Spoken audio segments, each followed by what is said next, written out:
ពីសមត្ថភាពខ្ញុំហើយព្យាយាមបំពេញតួនាទីអ្នកឲ្យអស់ពីកម្លាំងកាយកម្លាំងចិត្ត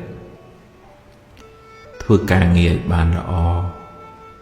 មើលថែគ្រួសារឲ្យបានត្រឹមត្រូវជួយមិត្តភ័ក្តិតាមអ្វីដែលអ្នកអាចធ្វើបានតែអ្នកក៏ត្រូវដឹងដែរថាអ្នកមិនអាចធ្វើបានគ្រប់រឿងបានទេ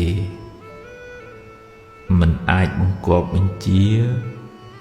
ឬបង្ខំឲ្យអ្វីបានដូចចិត្តអ្នកចង់គ្រប់រឿងបានឡើយអ្វីមានហេតុគ្រប់គ្រាន់ទើបកើតឡើងបានពេលខ្លះអ្នកគិតថារឿងនឹងបានល្អតែបែរជាខូចបងអស់ទៅវិញអ្វីប៉ាន់ស្មានមិនត្រូវទេបើបុណ្យអ្នកគ្រប់ការព្យាយាមដល់កម្រិត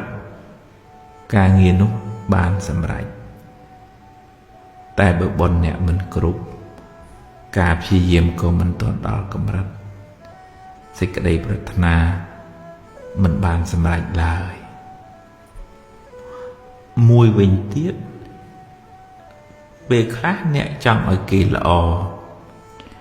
តែមិនប្រកាសថាគេចង់ល្អដូចអ្នកគិតទេសត្វលោកមានសម្ពីកម្មផ្សេងគ្នាមានឧបនិស្ស័យសន្សំមកខុសគ្នាអ្នកខ្លះមានគេជួយតែគ្មានបុណ្យឲ្យគេជួយបានអ្នកចង់ឲ្យគេបានល្អតែបើគេមិនព្រមធ្វើល្អដោយខ្លួនឯងក៏គេនៅតែមិនអាចកែប្រែជីវិតគេបានអ្នកមិនអាចទទួលផលកម្មជំនួសគេបានឡើយអ្នកណាសាងកម្មណាត្រូវទទួលផលនៃកម្មនោះវិញដោយខ្លួនឯង